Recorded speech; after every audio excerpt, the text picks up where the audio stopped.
We're on. Hello, everybody, and welcome to the Atheist Experience. We're broadcasting live on Sunday, June 19th, 2016. I'm your host, Tracy Harris, and with me this week is co-host John Iacoletti. Hello. Hey, John, how are you doing today? Doing great. Good. The show is sponsored by the Atheist Community of Austin in Texas. We're a nonprofit educational organization dedicated to separation of church and state and promoting positive atheism. You can catch us live every Sunday on YouTube or Ustream.tv. The official Atheist Experience website is www.atheist-experience.com, and you can publicly comment on shows at the Atheist Experience blog at freethoughtblogs.com/AXP, or write to the show directly at tv@atheist-community.org, or you can join the Atheist Experience official discussion group on Facebook. If you enjoy the show, you might also enjoy related podcasts like The Nonprofits, which airs on the first and third Wednesdays evenings of each month, and you can find links at the Atheist Experience website. After the show, the cast and crew go out to dinner at Threadgill's location on North Lamar. We arrive about 6:15, sometimes 6:30. The dinner is a social event and open to atheists and atheist-friendly people. That's about all I have for the intro. Okay. So, Well done. How you doing, John? Welcome. I'm doing well. Wanted to say Happy Father's Day to. I was the co-host on Mother's Day and Father's Day this year, so Wow. I get to thank mothers and fathers. And I spent a nice morning with my family, and both of my kids are here, and Oh, wow. so I had a nice time. That's good. Yeah. So, Happy Father's Day to everybody. I also wanted to take a minute today to thank Martin Wagner, who, if you follow the blog, you already know this, but Martin has announced his retirement from the show, and I just wanted to publicly thank Martin for all his years of service. He's been hosting the show the longest out of anybody. I think Russell started shortly thereafter, the same year, but Martin's been at it since the year 2000. And, yeah, way before I was. Yeah. Like, he was on when I was just viewing. Right. And he actually was the main host of the show for a couple of years, I think between 2002 and 2004, something like that. So thank you, Martin. You'll be missed. And he's off to work on other projects, and we wish him a lot of luck, and I'm sure he'll be around from time to time. So thank you, Martin. Yeah. And next week we'll be starting a new co-host, so that's exciting. And It is. I was gonna kind of leave it as a surprise who it is, but I think it's already on the website. I was going to say, I thought it was announced. So, yeah, I'm excited. So yeah, we're welcoming Phil Session as a new co-host next week, and Phil's great, and Oh, yeah. you'll all love him. If And you're not familiar with Phil, you don't want to miss it. He's just got the biggest personality, and I can hear him laughing in the control room at me. Yeah, Phil. I'm talking about you. No, you gotta love. How do you not love Phil? yeah, Phil's great. You don't not love Phil. So that's about it. We can go to calls. I just wanted to do that That's it. whole thing at the beginning That's of the the show. Yeah. All right. Well, we got full lines. What's new with that? And so it looks like they're urging me over to Kyle on line 4. So let's try. It's this one, right? Yeah. Okay. Hey, Kyle, can you hear us? They're saying you're on the air. Hello, Kyle. Kyle Hi, in British John. Columbia? Yes, that's where I live. Okay, hey. Oh, hey, Kyle. Hi. What's on your So mind I've been today? debating. I have been debating calling you guys for quite a while to share an idea that may have some significance or impact to the atheist community and religious community together, which was how the internet may be able to change mankind into kind men through the networks of information that we share together in this day and age. Yeah, I think the internet's got a huge impact on people. Yeah, for sure. And so the concept is quite complex, so I thought to simplify it and as Hang on just a simple as moment, Kyle. I'm getting crosstalk from the control room. Yeah, Phil, could you cut the Okay. control room mic? Because I hear you guys over Kyle. I don't know if anybody else hears them, but it's hard for me to kind of hear Kyle because of the crosstalk. Yeah, hang on a second, Kyle. Yeah, we We're have a working little on bit it. of an issue No here problem. we're going to fix. No problem. Just to make sure we can hear you. Yeah, I hear you talking about how we can hear you. Okay, just tell me when to go. I don't know if Kyle can hear you. I can hear you. I can hear you fine here. Yeah. But I'm hearing our control room, Kyle. I don't know if you hear them or not, but we can hear them. He shouldn't be able to hear them, but we don't want to hear them either. Oh, sounds like they did something. I don't hear them anymore. Okay, go ahead, Kyle. Okay. Much To better. expand a little bit here, I grew up using the internet. I kind of adapted with it. I'm currently 28 years old now, so I was almost born into it, but I adapted into it throughout my growth here. And I kind of view it as a tool to gain a new perspective that wasn't possible before the invention of the internet there. I have the thought that mankind in general was only able to take one perspective or worldview throughout our recorded history up to the points of the internet there. Wait a minute. What does that mean? Well, it's a inside-out perspective there, where they try to understand themselves, their environment, and their world there, and that's built the mindsets that we live in here, and it's mainly it kind of has an individualistic, egoistic core to it. Why do you? But what are you thinking is different that the internet brings that wasn't available before? That we can examine the world in the opposite way, so we can look at the world problems and how they affect our communities and our environment, and how they ultimately affect us as individuals or our families. So how these major issues that we don't feel any connection to with the inward out point of view, if we take an outward in point of view through our curiosities and our passions and our interests, through the information of how... All right, I understand what you're topic- saying, I think, Okay. but I'm trying to figure out why you think this was unavailable to people before the internet.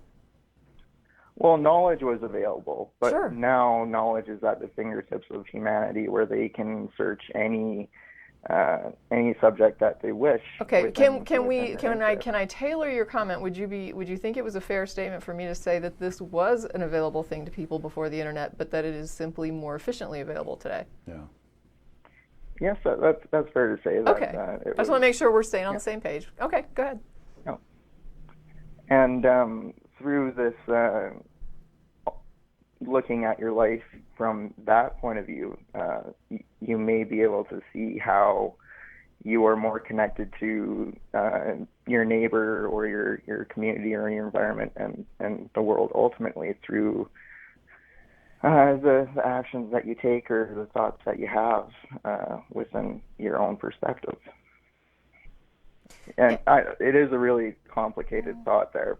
Yeah, I mean, But I would caution a little bit that there are some people who would say that things like the internet have actually distanced people from their communities and from interpersonal relationships. I'm not saying whether I promote that view or not. I'm just saying that there are a lot of people that would argue that. I can tell you that there are communities in the world where, for example, here in the U.S., we look at people as being born, and then our goal is to make them individuals. Right? Like we want to make them be independent individuals. And there are other areas of the world where historically and even today, they look at a person as being an adult when they become an integrated part of the community. So they actually have a very strong sense of community and interrelatedness to the people around them, more so than we probably do in the US, where you're looked at as somebody that should be able to operate very independently. And that's our kind of metric for adulthood. Is can you be an independent functioning adult, whereas they see it as can you be interdependent in a way that the community can rely on you, and they want you to be like a very integrated component of the community in order to be considered an adult. So I think that the internet gives people opportunity if they want to use it as a tool to understand more about the world around them and to become more of a part of that. So, for example, you might become aware of a situation that happens for atheists, for example. We might become aware of somebody that is arrested or killed because they're an atheist somewhere in the Middle East.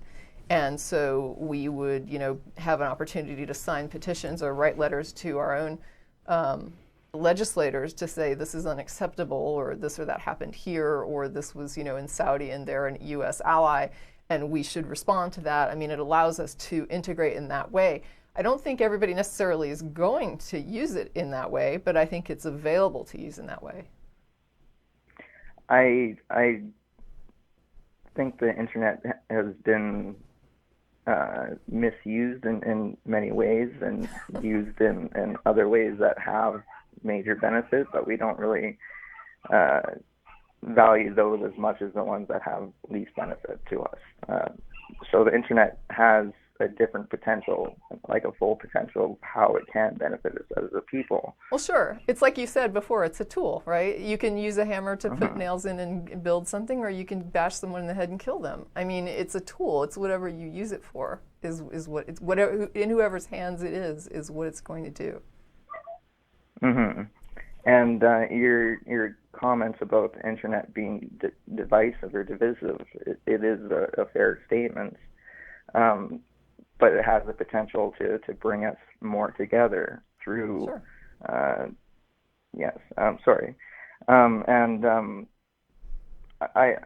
With our inward out point of view, it's our behaviors, thoughts, and actions that are all different. There's as many perspectives in the world as there is people. Sure. But I have the thought that our desires, our intents, and our willpower are the thing that connects us together there.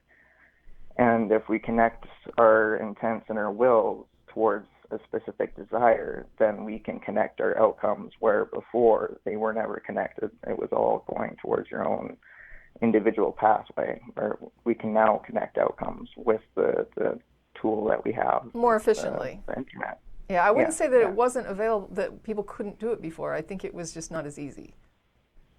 Yes. Yeah.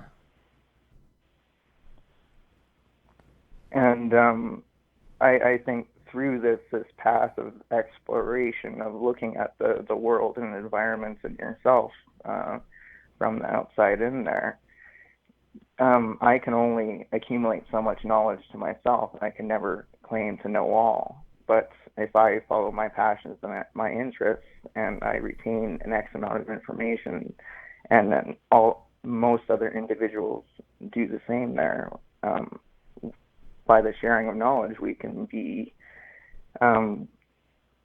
embodying the human knowledge that is available within the internet, where right now we don't have people only learn so much about said topic when there's so much more information out there that Sure. there's no interest or passion to go into. Can I ask how the point comes around to, in your mind, to the atheist-theist dialogue?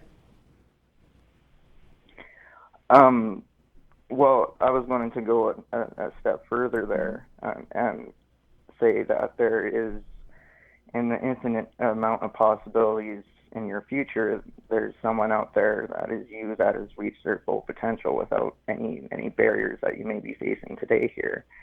And that person that is your full potential has a vested interest in your actions today to reach your full potential out there. And so I kind of view the inward out perspective as the egoistic perspective, and the outward in perspective as the alter ego, or the altruistic ego, because you're altruistic towards yourself, towards what actions you take, because it ultimately affects your full potential in the future. And that's where I see how, by understanding how the world issues affect your community and yourself, you'd be able to act more altruistically towards yourself and your community and your world. Sure, you could. And how do we bring this point around to like the show? Sorry. That's okay. Everything has a purpose. God's creation. Everything has a purpose? Wait, I gotta hold you up. We're not on the same page here. Okay. Everything has a purpose. I I don't necessarily agree with that statement. Okay.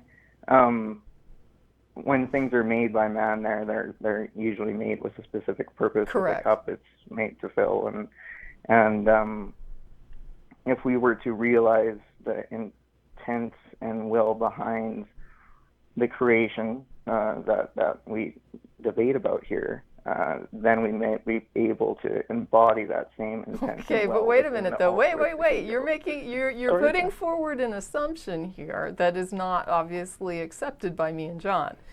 So Okay. you're saying if we understood like this, the designer's purpose in creating all these things. Okay, well we don't accept the designer. We don't accept that there's this cognitively aware purpose to the universe.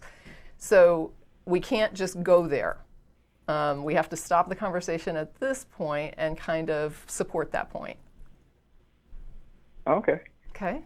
I see what you're saying there. If we were to share a different desire that wasn't religious specific, say if we agree to live with and for each other, and then intend and will to do that, then that's something that could make us come a little bit together here. Sure, we could use the internet Sure. as a tool to advance that purpose. Yes. I think No. I don't know if this is too much of a tangent, but I think it's a double-edged sword with the internet, because although you're more connected and more aware of what's going on in the world, you're also less invested. So you sort of have the rise of what they call slacktivism, where you're helping a cause because you clicked like on Facebook, but that's pretty much all you have to do. Whereas before that arose, you would be more likely to go out and actually do community service or help the cause in ways that were more tangible. And so I think the internet also creates some barriers to community and to helping others in the world and to being on the same page. So I think we need to keep that in mind as well.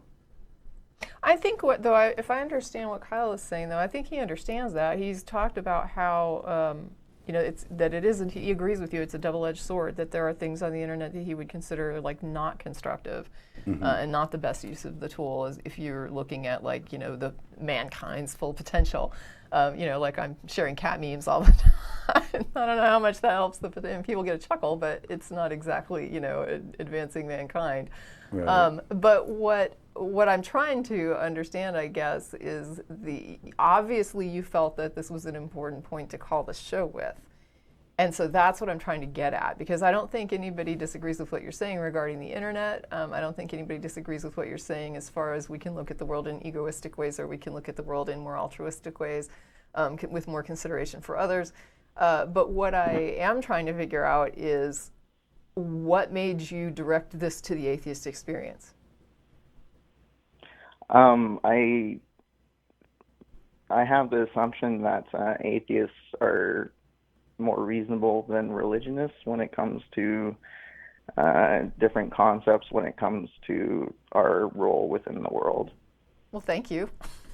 I mean, I know some atheists that are, and some atheists that I'm not so sure, but I mean, it's a compliment toward the community, and I will graciously accept your compliment. Although you may be giving us a little more credit than we deserve. I don't know, but okay. So you think that we're reasonable, and so you called the show because it was a perspective that I didn't really think it was too obvious to just us as individuals, that we don't really look at the world in the outward in point of view and don't reach the same understanding.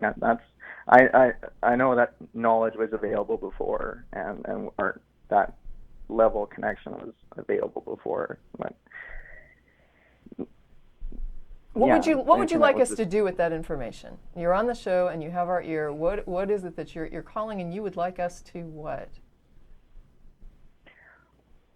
Well, there's a full potential self out there that in your future that you can aspire to go to by looking at both directions. That's Yeah. sort of where I was going with it. Now, it also could be in my future that on the way home tonight I'm hit by a truck and killed, right? This could be, I could be my full potential Tracy right now. Mhm. Okay. Right? This could be the last day of my life, and this could be as potential as I reach. Well, is there a possibility of cognitive evolution, to not just natural evolution, but cognitive evolution, that we aspire to change in one way to ourselves as to go away from what we've been going towards, kind of thing? That's kind of Can people where it kinda change goes to. their perspectives and change their directions in life? Sure. Or do you mean more on a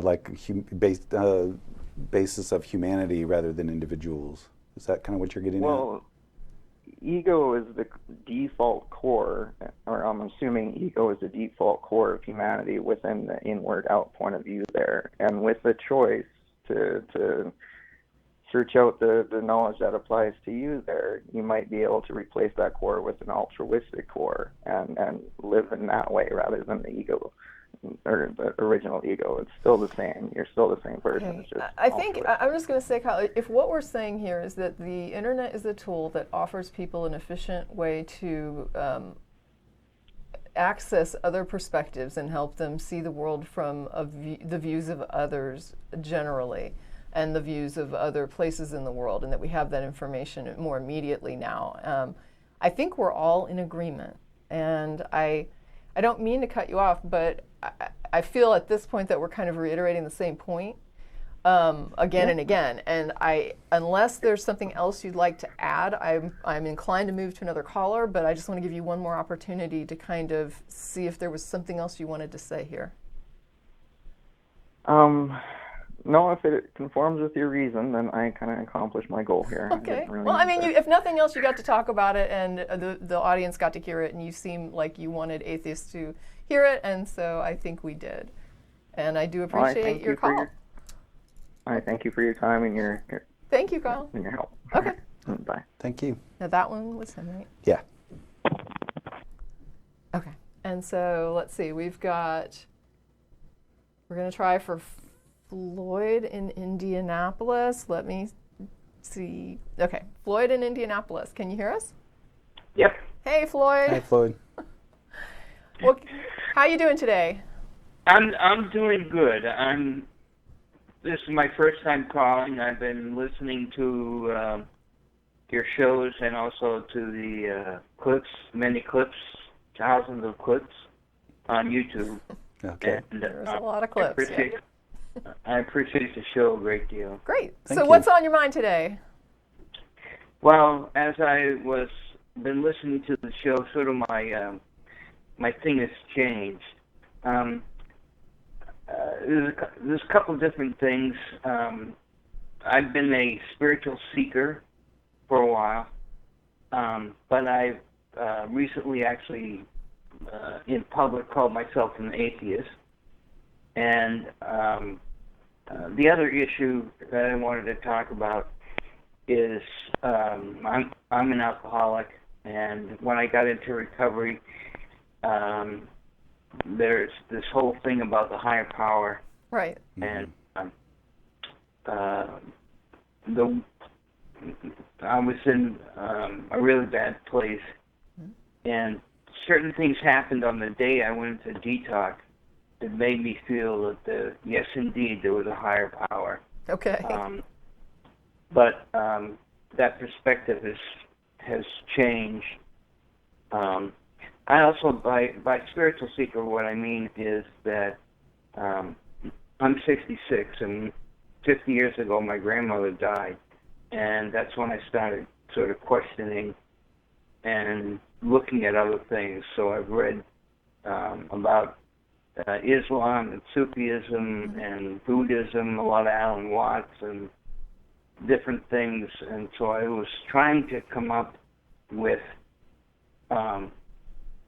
what is it that's out there, or Sure. I think a lot of people can relate to what you're describing. and and plus the fact, as far as imagination goes, or intuition goes, is that I'm a creative person, and so at certain times in my life, I was stagehand for a number of years. I would have problems, creative problems that I would have to deal with, and they would be mulling around in my head, and it's sort of that thing, like as you fall asleep or as you wake up, you go, oh, that's the solution, And Sure, so sure. in some way, I thought that was, the fact that I wasn't consciously thinking of it, and that kind of popped into my head. I sort of associated with I don't know if you call it a spiritual thing, but something that was like outside myself, But then I realized it was actually just my own subconscious working on the problem, and then it popped in right on. Sure, tons of people that I know have their best ideas in waking up and going to sleep, and often are like, I didn't write it down and now I can't remember what it was. Yeah. So, Right. yeah, I think a lot of people have great ideas at a time when it probably would be good to keep a pad next to the bed. Or at so least they think they're great at the Yeah, time. you're definitely not alone. Yeah. So anyway, I just wanted to call on and say I appreciate the show a whole bunch, Okay. and that through my life, sort of, kind of trying to seek out the answer to the universe. How are you doing? Can I just ask on a personal level, I mean, if it's not too intrusive, how are you doing with your addiction issues? Is that working out for you? Have you found the support that you need? Well, let's put it this way. I'm 66. I was sober for 24 years and 52 days. And then I, for no apparent reason, I started drinking again. And that lasted for about 7 months, but I've been sober 3 weeks now. Okay. And I feel really good about it. And one of the things that happened is I went to seek help and got into I have Medicare and Medicaid, so fortunately I don't have to pay for it. Oh, okay. Well, good. But I went to a Midtown, a thing called Midtown something or other, and I went to a few group meetings, Mm-hmm. and people were talking about God and God and God and God and God. And they even had books like, How Does a Christian Get Sober? And, Do you think that that was just to support the Christians in the group, or do you think that that was kind of a group thing?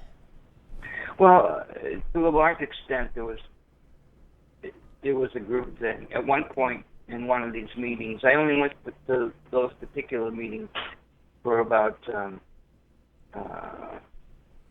3 weeks, maybe. Okay. Well, less than that, actually. And at one point, somebody asked me what I thought, and I said, well, I'm an atheist. Mm-hmm. And fortunately, I didn't get slammed like hell. Okay. Well, good. I'm but glad they were A reasonable. couple people gave me a little grief. Yeah. But the end result was I just stopped going to the meetings and continued with individual therapists. So that's what Okay. I'm doing now. All right. Well, good. I'm glad that you've got some support there and some options, and hope that it continues to go well with you. Yeah, and I'm sure it will. All right. It's been a very good. I'm seeing a psychotherapist, Okay. psychologist, Wow. Okay. whatever it is. Well, so I feel like I'm getting good resources and good support. Well, all the That's best to you, good. Floyd. Yeah. I think we're going to move on to the next call, but I want to thank you for your call. And I want to thank you for your show. All right. Thank you. Thanks, Floyd. Have a good day. Thanks. Yeah, I think I have kind of mixed feelings about 12-step programs in general. I mean, I think for like you kind of alluded to it, that was that literature there to support the Christians. I think if it, on one part of me says if it works for you, then do it. But I think that the whole higher power thing works better for people who are already in that paradigm, and they associate a higher power with kind of giving up the things that you can't control, or stop being attached to the things you can't control. And it doesn't work so well for people who the higher power thing doesn't make any sense. And I don't have any personal experience with AA, but I did spend some time in Codependence Anonymous, and it kind of uses the same structure. And Wait a minute, it uses the structure of a higher power? yeah, it uses the Isn't 12 that weirdly steps. ironic? Yeah. I'm here for a codependency issue. I need to lean on a higher It's power. okay in to order be codependent with a higher power. Yeah, yeah, Okay. it's ironic. And what I did, you know, the support group thing helps people. I mean, individual therapy helps as well, but having other people is helpful. And I basically had to ignore the higher power stuff, and you know, and still kind of take out of it what I could. But there really is no alternative for codependency. There are some secular alternatives to AA. There's Rational Recovery, and there's SOS, and there's a couple others. I wonder if it would be helpful if somebody wanted codependent therapy, like put them on an island alone for like a year. Do you think that would help? Like, do you think at the end of it they'd be like more self-focused and less focused on others? Like, you Yeah. kind of have to be. I wonder if that kind of weird extreme. I mean, you couldn't do that to somebody unless they consented. It would probably violate some ethical Yeah, it's like rules. But I throwing wonder, somebody you in a know, snake pit if If they're you afraid didn't of have other snakes. people around to focus on, like, would you eventually hit a point where you just start realizing that you have to just self-focus Yeah. and then it would be hard to get back into focusing on others when you got back because you would have this like long-term experience of Right. not having others around. Good point. I'm advancing But you- extreme isolation for codependency. But you also you need practice being in relationship with other people. Eventually. Yeah. But I mean, so- if you didn't have that dependency for so long that you kind of stopped having it, like you had to start relying on yourself for everything all the time, and there was nobody around to give you that feedback, Right. would you eventually just quit using it or needing it? You know what I mean? I really wonder. Yeah. It's just a question. I'm just being goofy, but I'm interested in. I wonder what that would do to somebody. Yeah. Would that cure you? We should try it sometime. What was that movie with the soccer ball? Yeah, with Wilson. Well, Yeah, that's what you would do. It's like, oh, great. We put him Yeah. there to get over it. He makes a friend. Yeah. But He invents and then a you're pal. codependent with We your totally, volleyball. No, Yeah. you're not allowed to have Wilson. That's violating the rule. Okay, so let's see. We've got here, I'm going to try to get hold of Chris in Mansfield. So, Chris in Mansfield, Ohio, are you there? I am here. Can you hear me? Yeah, we can Yes. hear you. Hey, Chris. What's on your mind today? Okay. Hi, Tracy. Nice Hey. to talk to you. I'm a big fan. Hi there, Oh, John. Thank you. Hey, Chris. Will, I wanted to ask you guys, the main question is, do you, as being an atheist, do you have any friends that are Nope. Christians? No? well, that kind of answers it right there. I have no friends, She's so- being silly. Well, the reason I was asking if you have any friends that are religious is I was wondering if you did, how you get along with them, because I recently had an experience where I grew up with somebody, I had a childhood friend, and we've known each other, 20 plus years, probably 30 years now, and he's a really hardcore Christian, and because I wouldn't accept Jesus and I didn't believe in God and wasn't religious, he literally broke up with me as a friend. I mean, basically deleted me from Facebook, doesn't want to be friends with me, and I just think that kind of extreme, Wow. extreme anything. Yeah. It's not me, it's religion God. is like really Right? dangerous. And, Yeah. What do you think, John? Do you have religious friends or family? You probably are more inclined to have that than I do. I lead a pretty solitary life. Yeah, I have some, but there's a different level. Like it sounds like you were pretty intimate friends with this person, and I know a lot of people I went to high school with, and people on Facebook who, and that's one of those just kind of agree to disagree things. It's not of much consequence. But if it's somebody you're really bonded with, I think that would be more traumatic, and I don't know if I have any experiences like that. Where somebody just said, I don't want to have anything to do with you because you don't share my religion. And I think that's his choice, and there's not a whole lot you can do about it except kind of grieve the loss and hope that this person, becomes a little more flexible in the future, I guess. When did he do this? When did this happen? This was probably a couple weeks ago, because what happened is okay. he would always talk to me about religion and try to get me on the Jesus bandwagon and everything, and I would just tell him nicely, I'm not into that, it's not my thing, but we can still be friends. I mean, I don't want anything like that to come between us, because me being an atheist, for one, I don't care. And you having the freedom to live in this country, I want you to do whatever you want to do that makes you happy, but let's be friends regardless. So how long, he was a believer like since you guys knew each other? Oh, that's a good question. He was actually an atheist growing up and all through college. Okay. And probably about 10 years ago, I'd say. It was literally like overnight, like bam. Okay. He was just really extreme Jesus follower. On fire for Jesus. Yeah, he converted. Okay. But you're saying that was 10 years ago. That was probably, it feels like 10 years ago. Yeah, it's been a while. But we haven't talked that much in our adult life, but we've recently, kind of hooked up and started talking again, and that's kind of what brought it up. Okay, so you reconnected. I mean, were you friends when he got all on fire for Jesus? We weren't really talking at that time, just because we had separate lives. And so when did you guys reconnect? We probably, I was in his wedding, and then he had some kids, had a family. He did the whole family thing, and I don't have any kids, not married, so we kind of parted ways there. We were doing different things. When were you in his wedding? When were you at his wedding? That was like 2004. Okay, so that was a while back. So you were at the wedding. You probably didn't get a lot of chance to do one-on-one because he was probably super busy. Right, I was actually I was a groomsman in his wedding, but he was busy and doing his own thing. So we kind of talked intermittently from there, like on Facebook, like, hi, how you doing, kind of thing, sending an email. Then one day he wanted to hang out with me. I thought, oh, that's awesome. So we went to the gym, got some lunch, and then we started talking and making some plans. And then that's when he kind of was bringing the religion into the mix. Let me talk to you about Jesus. Yeah, okay. Right. And when was this? When was this? That was probably about 2013. Okay, it's still, I'm still trying to figure out, like, what changed with him to make you suddenly unacceptable. Like, I guess that's that's kind of the mystery I'm having trouble identifying here. Right.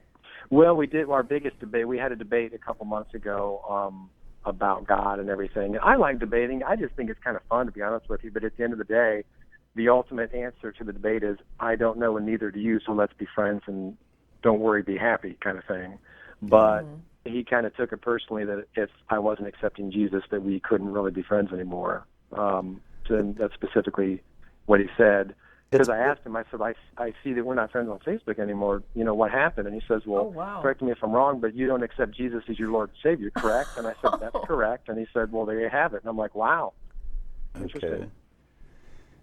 Well, and it makes you wonder how much of a friend he was to begin with, or at least since he got on fire for Jesus, as Tracy put it. But maybe he was hanging in there just because he thought he could bring you around to his way of thinking, and then once he realized that he couldn't, then he just decided that he's out of here. Yeah, there's a couple options that I can think of. One is that he just doesn't want to be friends with somebody that's not religious. If he has an insular view of religion and tends to think of people that are not, aligned with what he believes is required to be good with God, that maybe he just doesn't accept people on that level. But there's another possibility, which is that maybe your debates were influential and he didn't like that. He's afraid. I've seen that happen as well. Don't get me wrong, I'm not trying to give you a big head here, but right. I have seen situations where people are dating even like this, with a partner, and these discussions come up and the partner starts to get afraid because they begin to have doubts and they don't like the fact that the person makes doubts arise in their mind and they will pull back. I don't know, because I wasn't involved in the conversations that you two exchanged, like what exactly his reactions were like, and it's weird to me that you don't have, that you didn't have the idea that he was going to unfriend you on Facebook, that it was like that kind of arose as a surprise to you. So obviously, whatever the discussion was between you, there was nothing that clued you into the idea that this was like friendship breaking. And that's a little weird. Like, he didn't get completely offended and start getting insulting or accusing you of insulting him, or, I could see if something like that had occurred, I would think that if you were unfriended, you would assume that would be why. So I'm making the assumption Right. that because it was a surprise that you were unfriended, that the conversation seemed amicable, at least from your perspective. Yeah. Yeah, it's interesting you say that because I actually never thought of that standpoint. I think that is a possibility, at least. But that's kind of where we're at now. So I don't know if or when we're going to hook up in the future. I'm not too worried about it. I mean, I'm still willing to be friends just because I don't take anything like that personally. But it is. I just thought it was kind of alarming and seeing if anybody else had any experiences like that. I don't but I'm just not that close with people, so that's why I was thinking maybe John had, any ideas about it, because I know he's got a bigger, kind of more social bunch of diverse friends. I do. I think you do. Okay. You seem to. You know what? Compared to me, I guess I could say that about just about anyone, but. Yeah. I'll tell you one more interesting thing, actually, while I still got you on the phone. Sure. Is, during, or it might have been after the debate, I actually asked him, I said, I remember back in college you were atheist. And I said, and now you're really religious. So I said, do you mind if I ask you what happened to make you religious? Sure. And he didn't reply back to me at all. And he ignored it. And I thought, I have no idea why he ignored it, but I thought, well, that's kind of interesting. See, and here I was sitting here thinking like, ooh, I'm curious about that too. I mean, I thought it was a good question. I would have wanted to know that answer as well. If I had a friend, like if John came to me one day and said, I'm all on fire for Jesus, I would be like, what happened? Yeah. And if he was just like, yeah, not telling you. I'd be like, wait a minute, what? Yeah, you would think fair. if he dropped that bomb. if he wants you to come around to his way of thinking, you would think he'd want to share that with you. That is really strange. I gotta agree. I think that's really odd. Yeah. All right. Well, at very least, I told him, I said, Christians really have no strategy. When they're trying to convert people, they should at least try to take on some strategy, but just coming up and saying you're going to burn in hell if you don't follow my God is not very good strategy. Yeah. No. I mean, that's really the only bit of advice I had for him. It's like, use some better strategy in the future. You might reach some people. I don't know. But he's the hell believer. He believes in the hellfire. Yeah, he was concerned okay. with the rest of my eternal days. Well, no wonder he wants to keep you far away. Yeah, atheist friends, burn in hell.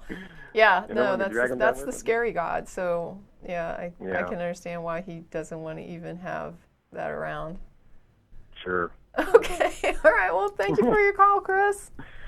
All right. Thank you, John. Thank you, Tracy. Nice to talk to you. Have a good day now. All right. Let's see where we go from here. Good luck with that. That's tough. It is tough. That's crappy that your friend would do that, but people do it. All right. So they're telling me next up I should be looking at this one here. This is Jason in Tucson. Hi, Jason. Hey, how you doing? Good. What's on your mind today? Yeah, good. Finally able to talk to you guys. Hey. And I'm a big fan of the show. Watched it for a while, and just want to ask a question: do you feel that atheism goes far enough? Because I'd even consider myself to be more of an anti-theist than I am an atheist.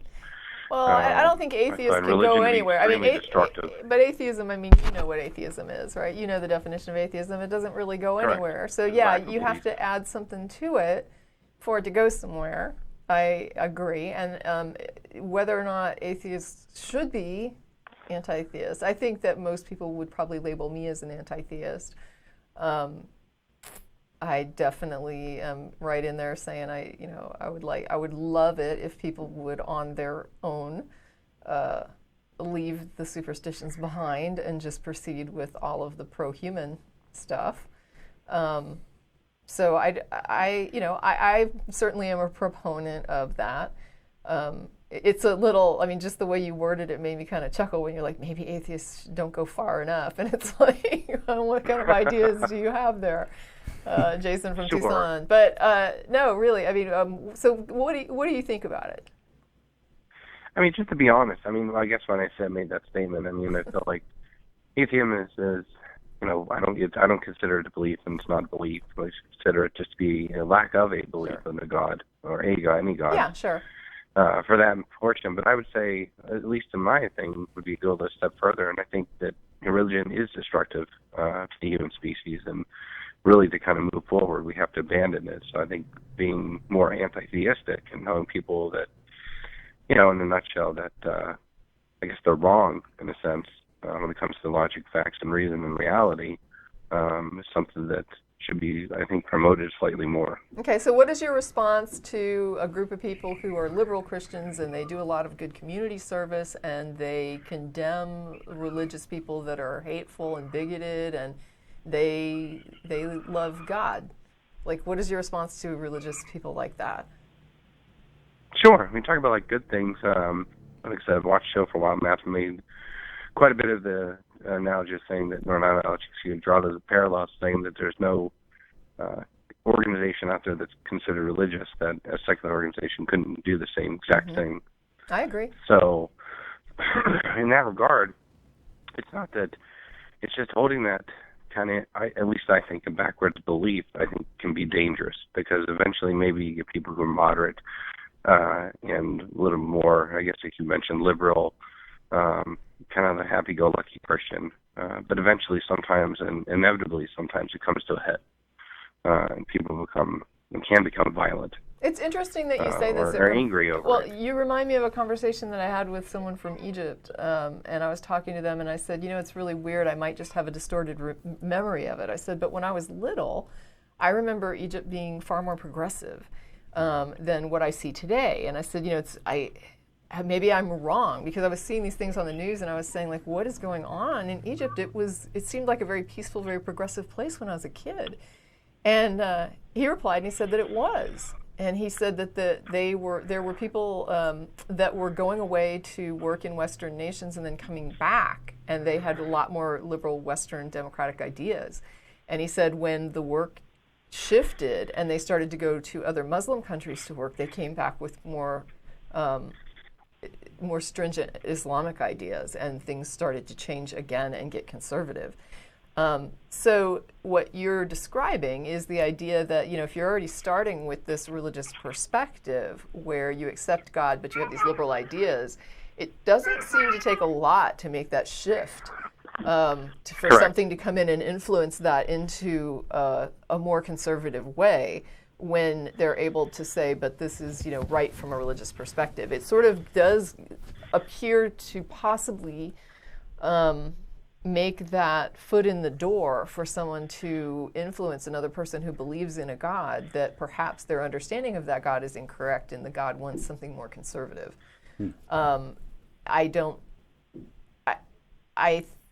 I have seen people struggle with things that they believe that religion is telling them to do that are not particularly good things, where they tend to just say, I don't personally feel comfortable with it, but I believe this is what God wants me to do, and so I'm going to proceed with this.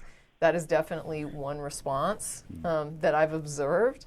It's not the only response that I've observed. I've definitely seen people who say, I believe in a God, but if I believed that God wanted me to do this, I wouldn't do it. And so there are also people on that level. But I have seen good people, or what I would consider to be people with conscience, struggle and ultimately give in to destructive ideologies because they believe it's someone was able to convince them that's what God wants, and that ultimately that is a good thing, but they just don't see it in their limited human capacity. So it definitely can influence what I would consider to be good people to do things that are harmful in a human perspective. So I'm not going to argue too much with that. I don't think it's like that with everyone, but I've seen it happen with some folks. So what do you think? I'm agreeing with you most of the time. Yeah. What do you think? Like in terms of a community, what would you like to see happen? Well, this it just comes down to, there's everything that you can have in a community and in community help and outreach, the same you can have without putting God in the mix of any of it. I think God just convolutes it, and it's like, again, what God? What God's the right God? What God is the God today that's quote unquote helping out everybody? When you think in terms of anti-theism and you say, I'd like to see a shift more toward that, for example, are you involved with any groups that promote that perspective or that have that philosophy? Well, that's a good question. For me to answer that is to say that I don't necessarily know a lot of other groups around here that kind of promote that. A lot of people kind of keep that religious kind of in their pocket, if you will. And I find that most people, just kind of will admit that, yeah, okay, I'm religious, or I believe in a God, and that's as far as they go. But then you question them even further, and I'm like, well, I guess I don't know what I really believe, and this is the way I was raised. And usually that's the response I get is, Okay. this is the way I was raised. No, and that's And I fine. was raised Wait, very wait. much I very understand what you're religious. saying, but what I'm trying to ask is, you started out saying that you think that atheists should take it further. And I guess Sure. what I'm asking is, when you envision what you would like to see, are you saying just simply that you wish that individual atheists would take on a more antitheistic perspective, or are you saying that you would actually like to see a community effort to promote this view? I mean, to a certain extent, I mean, correct me if I'm wrong, and John, you can tell me if I'm but I mean, to a certain point, I would say that there are certain aspects of American atheists that are kind of promotional of anti-theistic perspectives. I mean, they speak out Correct. against religion in a lot of ways, Yeah. not just in separation church of state issues. And so when I think of it in those terms, I'm kind of looking at it from a perspective of, if you would like to see this, if people be more aware of this, of the harm of religion, and you would like to promote it in a way that helps people understand it and maybe adopt that perspective themselves, what would you like to see, like what vehicle would you use to make that happen? Sure. I mean, I think it would first have to start with getting people to, quote unquote, come out of the closet about it. And I think Okay. that's the biggest and probably the largest first step you could take here as a society. Okay. To get people to admit that, yes, they don't believe in a God, or challenge their belief on something that they hold kind of weak. Like, well, I believed in it because I was raised in it, but Okay. I don't know what I really believe as an adult. I get that a lot from a lot Okay. of people. Now that and I would think most of expand us the do. atheist community, but you're saying that you want to do more than just make more atheists. You want to make more atheists that understand religion is harmful, and that are willing to either speak out against it or take, we'll say, legal actions to help promote the idea that religion can do harm. That I would agree with that. Okay, and so how would you like to see that go forward? That's a good question. I don't know that I don't quite have the answer for that, I'll be honest. Okay. That's kind of open suggestion, see what you guys thought. Some of the I things would you're say promoting. If there's a sense of community, I would okay, think. I to would a say that degree. you might want to get involved in some atheist groups, either in your area or even online. And just as a reasonable perspective, describe, like, these are the things that really bother me about religion, and I'd kind of like to promote something. I think there's a gap in the community for an organized group that actually, is open to examining all these harmful aspects. Like, I hear about the harm here and the harm there and the things that it's doing here and there that are hurting people and violating people's rights. But I would like to have, like, a cohesive area where all of this is put together. And you might actually even look around, because somebody may be actually doing that.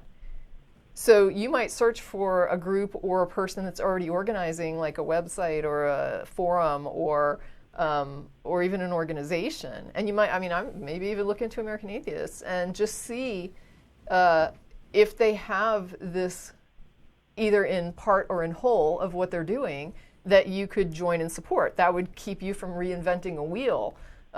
If you could find somebody that was already working on it. So you might check into that and just see who's already doing the work. And if you can't find somebody already doing the work, see if you can find people that agree with you that would join you in trying to organize something and put that information out there.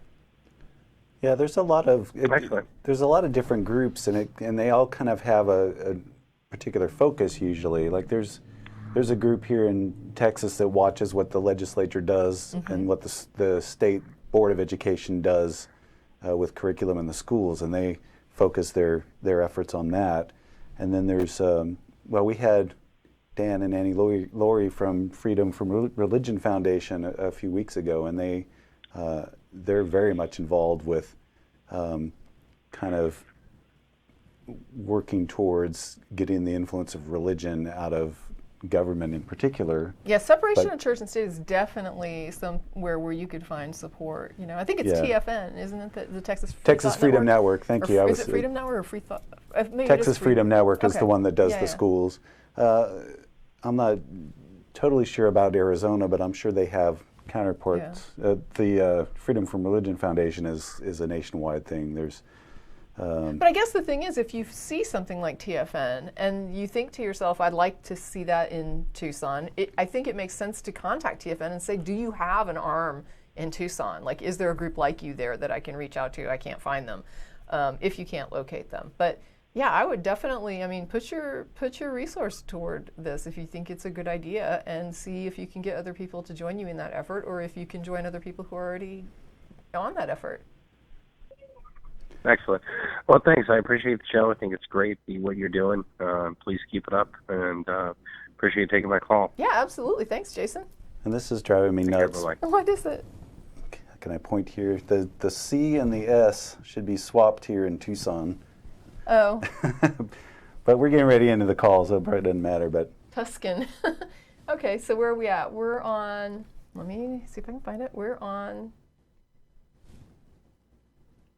Ari in British Columbia. Is it Ari? It's Carrie. Ari?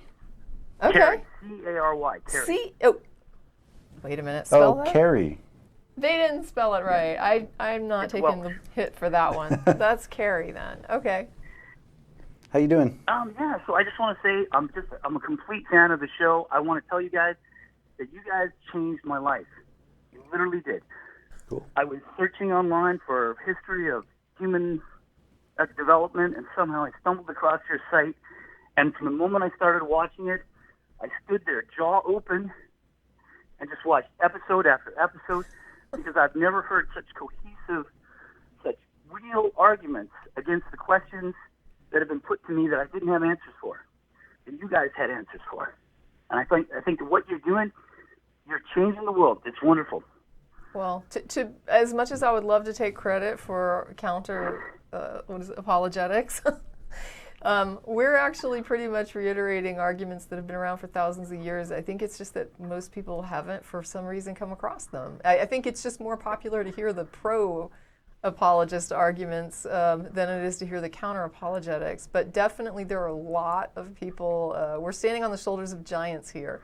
Yes. So I appreciate the compliment, and I will definitely take the credit for helping to continue to promote those ideas in the modern age. But I do want to say that I can't take credit for counter-apologetics, and I don't think the show would take credit for that.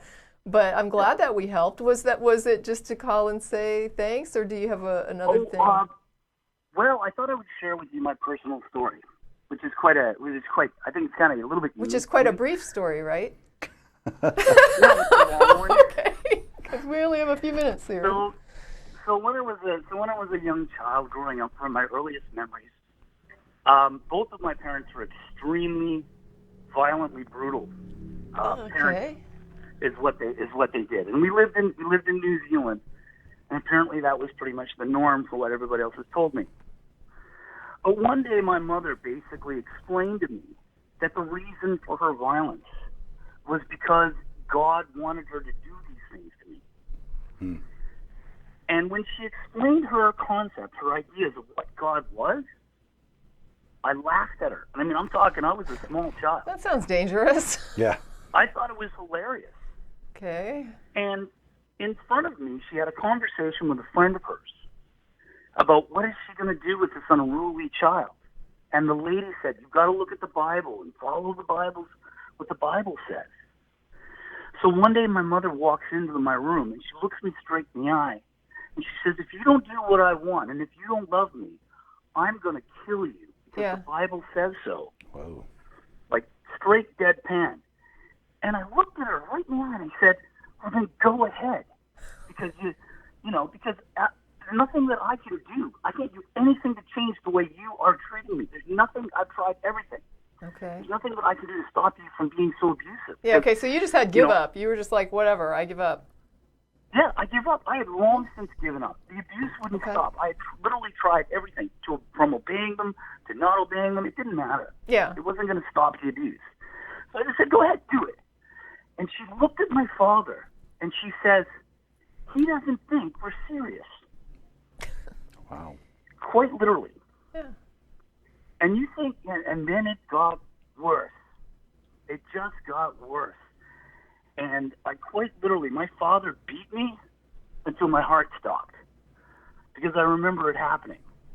I remember like Terrible.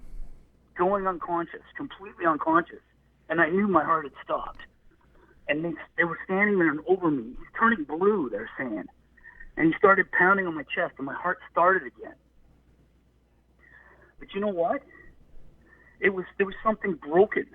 Like something broke. I could feel it inside of me. And You mean like mentally or physically? no, physically. Okay, so And, you felt like a bone break or something like that. No, No? it was my heart. Your heart broke. And well, my mother comes home. My mother was working as a secretary in a hospital, and what she did is she took a medical book, and she brought home a pair of what do you call it, a stethoscope, and she poured through the medical book and listened to my heart, and she actually nailed it. Sick sinus syndrome. He actually physically damaged one of the nodes in my heart. Okay? Have you So now ever here's had the this thing. diagnosed? Yes, I did. Okay. When I was 10 years old, like to flip forward, when I was 10 years old, I weighed 50 pounds. I was 50 pounds. I hear And I you. had never been to a doctor. And essentially what happened is my father was working out of town, and my teacher said to my mom, she says, "You have to take him to a doctor. You have to, or I will." Okay. So she did, and they immediately figured out, immediately figured out there was something wrong with my heart. And then, this is kind of a divergent story, but I needed a pacemaker, and I got a pacemaker when I was 10 years old.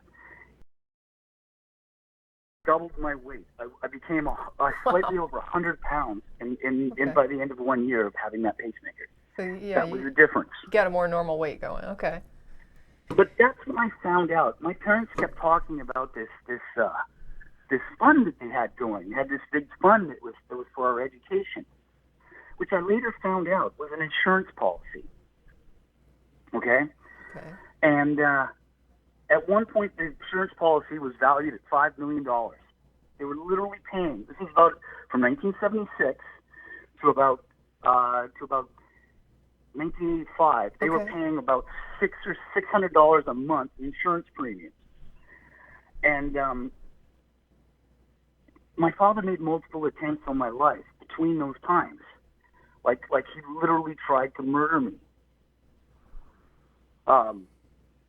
It had to be an accident though, so we kept creating accidents. All right, Including Carrie. Wait a trying minute. to Let me. bring up Well, hold up here, Carrie. We're getting a No, just a little second. We're getting a little off. We're getting off the topic. I know. Yeah, and it's not that this is. I mean, I'm sure that what you're describing is highly traumatic stuff. I mean, don't get me wrong. I don't want to make it. I hate interrupting No, you. I understand. In fact, let's just jump off this topic for a Okay. minute here, right now, Okay. and go right back to what's really going on here. Because you guys had a guy on your show. This lady called into your show one time, and she said, nobody ever told me people shouldn't take the Bible literally. And I mean, who the heck in church stands up and says, "Oh, hold on, that's not a literal interpretation, or that's the wrong interpretation"? Because nobody ever does. Because this garbage is out there, and I mean, like, to me, you think for a second that no child has ever died as a result of somebody reading the Bible? Because it's happened. Sure. I mean, if you want to sit down and think about it, the words are right there. And Yeah. some people take this garbage for real. Yeah, they do take it literally. They do. And, it's frightening. It's scary. It's actually this mind poison. It is scary. And, when I watched your show and I realized all of these things, it was all like, how can you people, what is wrong with you? Right. You take the literal poison and you spill it out and bleed it out. Okay. There it is. I don't know, but you guys are doing the right thing here. Okay. Well, thank You're you. exposing the lies. And what you did for me, I've been able to do for other people. Oh, good. I've become a very, very good and adept debater because I've learned the apologetics. I've learned the arguments. I've learned because I think that what I believe is important, and to expose it upon other people is important, and expose them to different think paying it You know, forward I is just- important too. To pay it forward. Yeah. You nailed it. Okay, I'm gonna have to move on to other callers there, Carrie, but I do appreciate Okay, the fact. I like your time. points. Thank you very much for Sure. everything you've ever done. Okay, cool, and thank you. Thanks, bye-bye. I want to tell the control room, don't take any more calls. We have other lines full. Don't take any more callers. I'm going to try to get through as many as I can. I'm assuming that the control room is going to support us in that, but let me know, and I'm going to try to rip through as many as I can get through in a reasonable amount of time here, because we are out of time and over the hour. But we if usually go till 6, but it's up, it's your call. we've been going an hour and a half? Yeah. Okay, well, that's cool. I still think we should probably axe new calls at this point because the other lines are full. Yeah. So let me go ahead and see if we can get through the rest of them now, since we've got about 20 minutes left in the show then in that case. So they're recommending to me, let's see, that's this one, and it is Natalie in Frisco, Texas. You're on the air. Yeah, hello. Hi, Natalie. Hi. What's Hi. on your mind today? Hi, Tracy. Hello. Hi, John. I had a couple points, but if you're short on time, just cut me off anytime. The main thing I called about was parenting as an atheist in Texas, and it's, I brought up my son primarily with secular values, but then as he started going to school, and there would be other kids that, it's amazing how kids just talk to each other and talk about what they're doing on the weekend. And someone would say, well, I went to church. Mm-hmm. And then, it would get around to, what church do you go to? And my son he's 10 years old and now, but he would be like, we don't go to a church, Mm-hmm. And they were like, well, what do you do on Sundays? And he was like, we just hang out. We have fun. And they were like, we have fun. We do whatever we want to. Yeah. And so, a couple of kids kind of got really worried about him, quote unquote, and said, well, if you don't go to church, then do you go to like a temple or synagogue? Do you go to mosque? Like, Yeah. where do you go? Gotta And go it somewhere. was like, well, yeah, we don't go anywhere.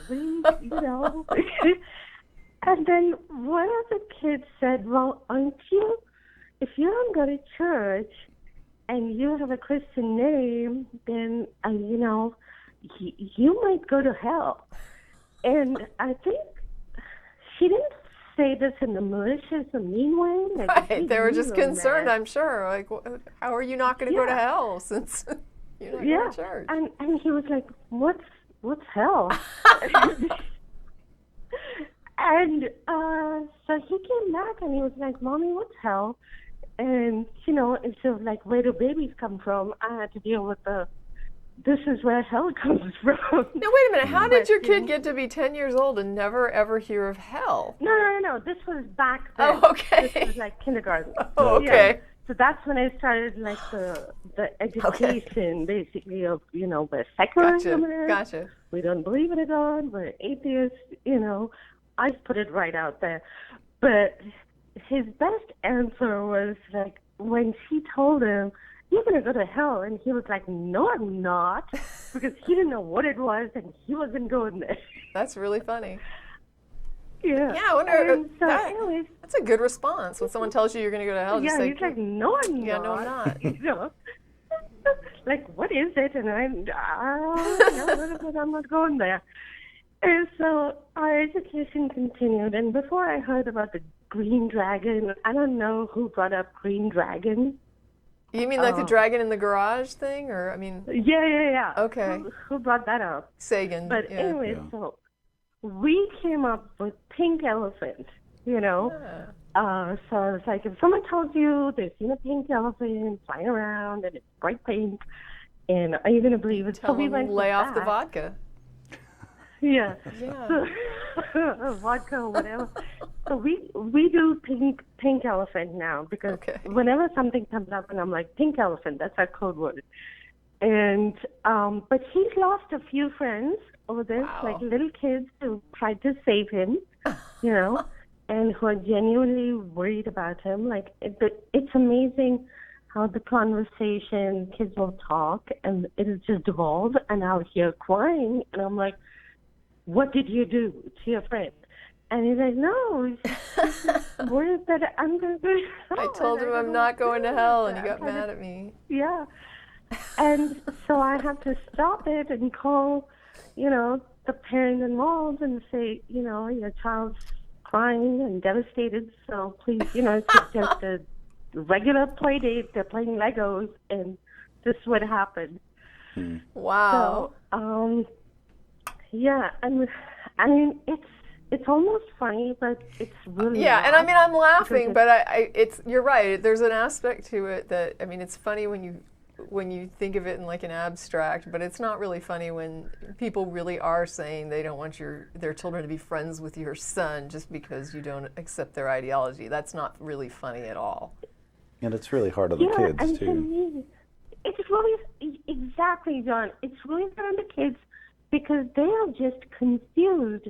It has not ever occurred to them that someone cannot believe and they're just really nice. Yeah, you and it's know? probably not these Please. children's idea to stop being friends with your son over it. I am assuming that this is also like probably a parental influence to teach them to ostracise people with atheistic views. But Don't they've been listen to taught them. that Don't talk to you're them. going to go to hell if you don't Yeah. believe, and you Yeah. need to tell other people about it. I mean, I'm not saying it's every kid because he has a lot of friends. He's really social. And, I mean, you know, 5 years later, he's been in the same school, and this is the beautiful part. Like, he proudly goes around.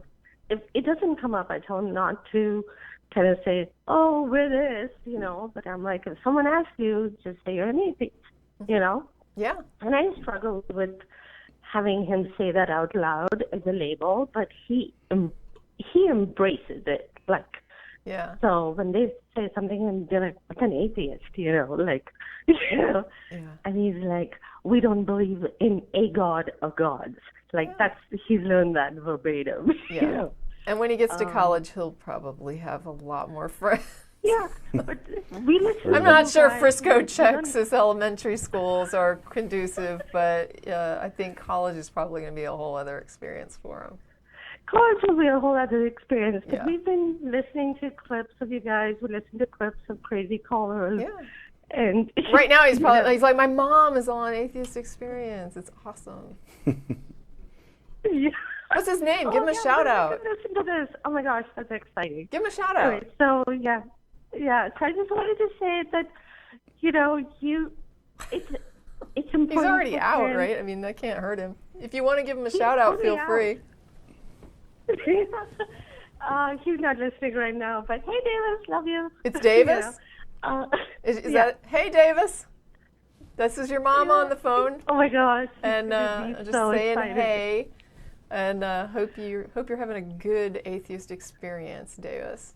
Oh my gosh. Anyway, so just quickly, I wanted to get to the subject of morality, and then you could move on to Sure, other go. callers, because so when people say, you know, so where do you get your morality from? You know, ex-Catholic here, and I don't deny that I got some of my values, not morality, from the Bible, because hey, I was raised in a family that was devout Catholic, you know. But I always say that I got some of it, but I also got some from like Lord of the Rings, you know.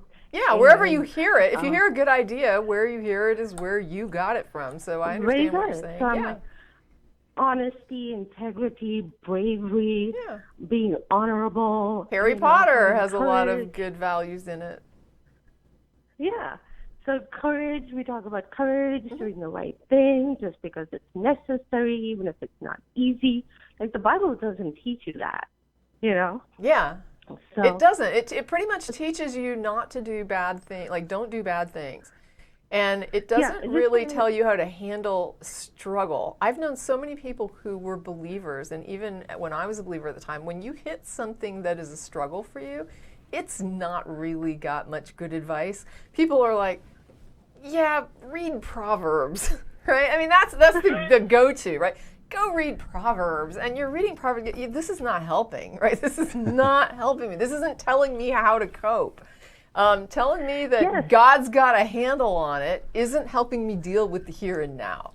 And you're right. It's like if you're grieving the loss of a child, for example, reading Proverbs isn't going to make you feel better. That is a load of garbage. And I saw so many people that were religious that would go and look for how to handle these real challenges in life, and people would just refer them to the Bible because that was easier than trying to actually help them with their problem. And I never, I remember doing that because you're taught to tell people that. And I remember saying, like, read Proverbs. Yeah. And it's like, this guy came back to me. He's like, I've read the Bible and it's not helping. And he believed as well. And it's like, when I hit a point where I had these kinds of trials where I was struggling, not with sin, but just with like pain in life, how to deal with pain. It doesn't tell you how to cope and get past it. It just tells you things will get better when you're dead. Right? That's the advice. No, I mean, to me, reading, Man's Search for Meaning is much more valuable of a document to kind of get through life and hard times and suffering than, reading the Bible and saying, don't worry, you're going to walk through the valley of death and I'm with you. But that doesn't really... It doesn't help. Right. It's like, okay, so I'll be in heaven when I'm dead and I will not feel all this horrible pain and distress. But I still probably, if I live a normal life, have another 50 years in front of me. And so what do I do in the meantime, right? In the meantime, what do I do? Right. And it was completely unhelpful. I'll tell you what did help me at the time was reading Buddhism. To me, the idea of like removing attachment was super helpful to me. But that's not going to help everyone because it depends on the nature of your problem. But with the Bible, it offers nothing. Nothing. It basically says put up with it for now because you're struggling and that's good. And it's painful and that's, okay. Because like you said, God is with you while you're, wishing you would die every day. And when you are dead, he's going to make things happy. And it's like, but this is a lot of decades of pain in front of me. When I'm trying to pay the, the checks. Yes, I can't pay my rent, but I'll be dead in 50 years, so it's cool. That doesn't work. Right. Yeah. It absolutely does not work. But, I mean, and one last thing is like, one of the things Matt Delahanty was talking about Leviticus, and he was like, what's Leviticus? So I got a Bible, and it was actually at my doctor's office, and I didn't think it was stealing because I think they want you to take them. Yeah. Yeah. So I got it from there, and so I started reading passages from Leviticus, and he was like, that's a horrible book. Yeah, you should not be reading that. Yeah, I mean, what is the difference between that and Sharia law? You hear about these horrible Muslim laws. We hear about that all the time. And then it's like, well, what about these horrible Bible laws? I mean, are they better? Awful. And it's like, no, they're not better, but Old Testament. Okay, so, but your God subjected people to this for how many centuries? I mean, and this was okay? It's horrific. But to be fair, I've read him some nice passages as well, just to kind of say it's not all bad, And so I read him those passages, just like, be nice, be kind, sure. I kind of Googled a few verses to read, like kid-friendly ones. And he was like, but I don't need the Bible. I don't need this book to tell me to be good. Yeah. I just know how to be good in my heart.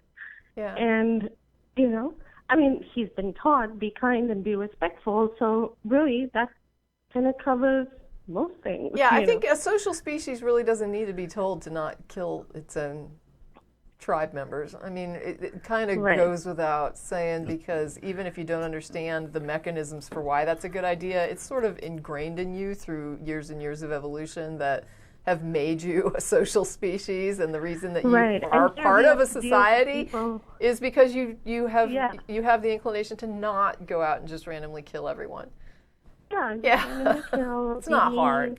And believe that the earth is 6,000 years old. Yeah. And he's just, I recently told him that there are people out there because I didn't want to crush his dreams, you know. Yeah. And he was so upset. And I'm like, hey, you know, they believe that.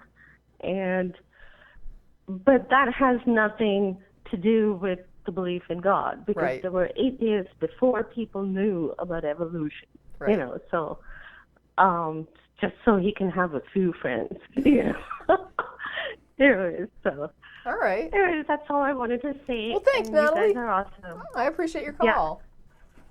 Thanks. All right. Bye-bye. Thank you. I'm not sure where Frisco is that? I don't know. We'll have to Google that later. All right, so now they're saying I need to get with this one here, and this is Juan in Mexico. Hey, Juan. Hi. Hey, hello. What's on your mind? Hi, I'm calling to promote the creation, if there isn't one already, of Atheist or Agnostic Day. Okay. And basically my idea, you know how some of the callers were saying that when you tell people that you're an atheist, all they can think of is this idea that the religious people have created. Mm-hmm. And we have to kind of use the same strategy that the gay community used, you know, to show people that you're just like any other normal people, that we're your friends, your co-workers, your brothers, family members, and basically kind of like coming out as atheist or agnostic. Oh no, that's interesting, because there is, I believe, something that's called Ask an Atheist Day. I'm trying to Google while I'm talking. I think there are like a few, like, it's either Hug an Atheist or Ask an Atheist. I know I've had it on my wall, like when they do that day. But you're right, it would be interesting to have like an out day, you know. Yeah, and you know, also there are so many artists, famous people that they're kind of atheists. I don't know, they're atheists, but they let people know that they don't they're not that open. So I think that will help to, especially politicians. That would be great to have politicians coming out. I know that that's difficult in the United States. Yeah.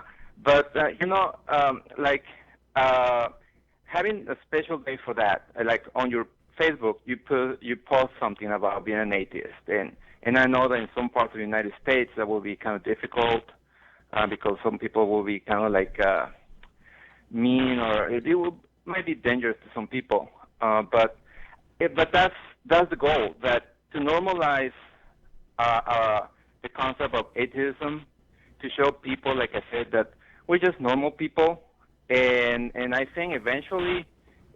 Because another thing is that many people don't come out as atheists because they think that they're alone, and they don't think that there are other atheists in their area.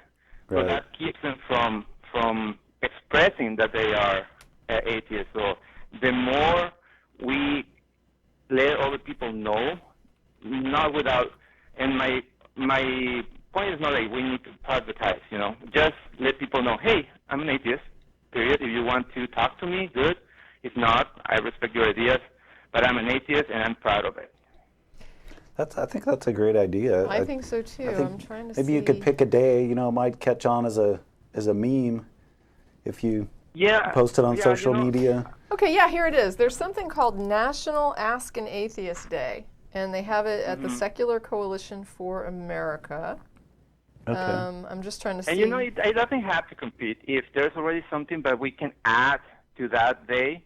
Well, and I think there's something to be said for like an out day. I mean, I think that's not a bad idea. I'm proposing 2 possible dates. I don't know. I mean, it really doesn't matter the date, right? But I'm proposing November 9th, which is Carl Sagan's birthday. Oh, okay. That works for me. me. Or June 22nd, which is the day that the Inquisition delivered the sentence to Galileo. Okay. Oh, fun. It's a heliocentric theory. That's creative. That's good. You've put some thought into this. I like that. Actually, I've been thinking about this for a long time, and I just can't believe that there isn't such a thing already. Well, Like, here, like, just for FYI, the Ask an Atheist Day is on the third Thursday of April. okay. So that's that one. And so if you did yours in November, it would be sufficiently spaced out to, to not be real competitive with it. But yeah, the Atheist Out Day, I actually really like that. And I want to do this like an international thing because in November there's going to be atheist convention in Mexico City, so I'm trying to promote that. Okay. But I don't know, whatever it starts, whoever promotes it, I just think it's really, really important that we do that we come out. And why don't you? You said there's going to be a convention, right? You've got a convention coming. Are you planning on attending? I am planning, yes. They only have it every other year. Why don't you contact them? Why don't you contact them and just tell them what you're thinking about here? I'm gonna try to do that. Like I said, I would like it to be like an international event. Get some T-shirts, man. Not an event, but, just start promoting it. It's National Atheist Out Day. I mean, if you could get like an organization behind you on that one. That would help. I would say. Well, I mean, we're a show that's put out by a city, Austin, an Austin local group. Mm-hmm. But what I'm saying is, and I think it's great that you called us. I think it's really a good idea, and I think it's great that you called the show so that more people can hear about this idea. I would say reach out to larger groups. Tell them that you're interested in promoting this and that you're willing. I mean, you sound like a person that's willing to work on it. So maybe think about logos, or maybe think about getting, promotional materials, like setting up a storefront at one of those, simple storefront sites, and just see if you can start pushing this. I don't think it's a bad idea. When you go to the conventions, obviously there's booths and things, and there's always opportunity to hand out buttons or shirts or any kind of materials like that. And I think that's a great idea, although I think it would be better if you could get a large national or international group to back it. And so whoever is sponsoring this convention, I would talk to them about it. And if they're not interested, I would go to somebody else and talk about a National Out Day. I think it's awesome. The only issue that this convention in Mexico, there's going to be in Mexico City, but atheism in Mexico is not like, it doesn't really have the outreach, doesn't have the power. And I know that in the United States, it's not like a strong organization because the United States is such a religious country, but still it has more power, it has more outreach than in Mexico. Mexico is just beginning. But I'll definitely do that. And I know that it's better if you come with more specific information, like with a plan. Okay. It's better to do that. And I don't know, maybe I can give you my contact information and you can help me out with this. Oh, you know what you can do? You know what you can do, Juan? Go to the blog. Go to the Atheist Experience blog, because people who are watching the show are commenting there right now. Do we have a show? Yeah, I created one. So John put up a show comment section at our blog.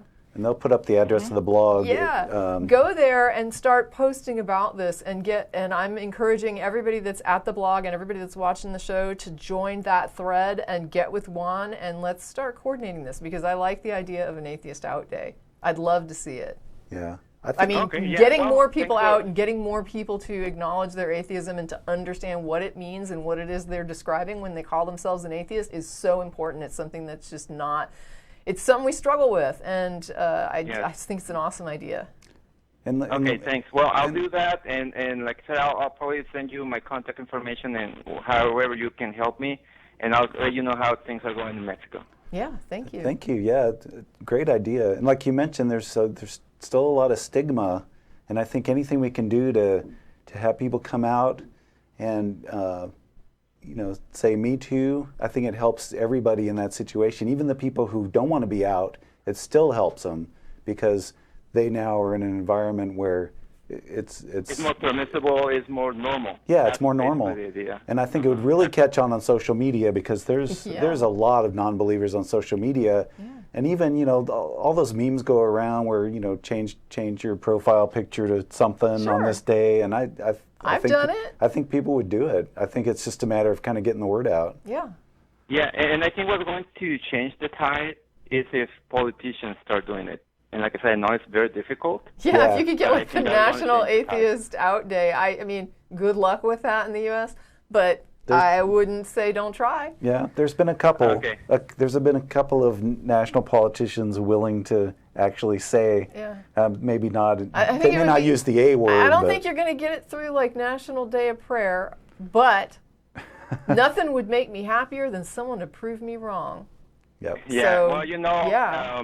Gay marriage wasn't a thing, but There you go. Yeah. A great They example. got it. Just takes a little Okay. momentum. That's a great example. And yeah, I call it a challenge, the Prove Tracy Wrong challenge, and get Atheist Out Day a national date in There in you the go. government. Okay, maybe next year we'll have it all ready. Thank you, Juan. That's very good. Thanks Thanks for the thank call. you very much. All right. Thank you. Bye. Bye bye. That was a good one. Thank you for telling me to take one. Okay, and we just have a couple left. Let's just we're at the hour, so let me just see if we can squeeze in these two. I have the next one up that they're aiming me at is okay. So let me just make sure I'm on the right thing. This is Argend in Helmond, Netherlands. Is that correct? Yeah, that's correct. Okay. Hi, Arjun. What's Can you on hear your- me? Yeah, we can hear you clear. So what's on your mind today? Yeah, there are a lot of arguments that Christians give. To me personally, they usually make no sense. But there's one argument that I always think is almost offensive, and that's that they have the moral high ground. You know what I mean? Yes. And I want to kind of elaborate on a point that Sam Harris kind of made. So to give some background, I'm an atheist, as you might have guessed, from the Netherlands. And, almost everyone here is an atheist. The religion is kind of dead here. Okay. So the Netherlands is actually one of the countries with the highest amount of atheists, and that next to countries like Denmark or Sweden in Europe. Right. Basically Western Europe is not as religious as it used to be. And you could say that the shift that is happening now in the US, where more and more people become atheists, kind of already happened here maybe like 30 years ago or so. So to come back to the moral high ground issue, we're not religious at all. And per inhabitant, we spend more money for third world causes than anywhere else. Gay marriage is legal here for already a long time. Mm-hmm. We're kind of open-minded people, weed is legal here. We're very keen on freedom of speech, and human rights. And abortus and euthanasia is already legal here for a long time. Stem cell research is perfectly normal. And it's clear that, some of these things are in conflict with things that are written down in the Bible. But they should be perfectly moral to any human being, at least. I was just thinking, should you be. are the U.S. conservative Christian nightmare. I guess so. This is what they fear the United States will become. Yeah, I know. And to me, it's weird because it seems the most logical way to go in. But the thing I was thinking of the other day is that if we want to kind of battle religion, so to say, when it comes to politics, maybe, Sure. is that we can never give enough evidence because they just reject evidence based on other arguments. So the only way we could probably do something or change their mindset is to appeal on emotional arguments, as that's all they have for religion. So if we could show everyone that morality is not bound to Christianity, but instead morality is more like a science, we could maybe convince people to get more detached from the Bible and make up their own minds. Okay, wait a minute. You know? Wait a minute. Let me just check something that I may have misunderstood. You sounded like you were saying that part of the problem here is that we need to convince people who are not amenable to evidence, right? Well, yeah, it's just that they have different worldviews, so it's No, kind of hard and I'm to not convince arguing. them. I'm just saying, am I understanding that correctly? That what you were saying initially when you started down this most recent little path was part of Yeah. the problem that we face is that these are people who are more emotionally driven and not really amenable to evidence, right? Well, that's from my point of view. Sure, that sure. might be an unfair point. Oh no, but no, that's how no. I see it. You're fine. I'm just checking my understanding of what you're saying. Okay, so Yeah, that's that's true. that's the people that we're trying to target here, is the people that are more emotionally inclined. And what you're Yeah. saying is we need to get them to look at a more scientific view of morality? Because it sounds like they would be the people that would be less inclined to understand that view or to accept it as acceptable if they're working from an emotional perspective. Yeah, that's true. How do we sell them on a scientific perspective of something if they're not really amenable to evidence? I think Sam Harris tries to do a really good job with his book, The Moral Landscape, where he kind of tries to make it a science, morality. Mm-hmm.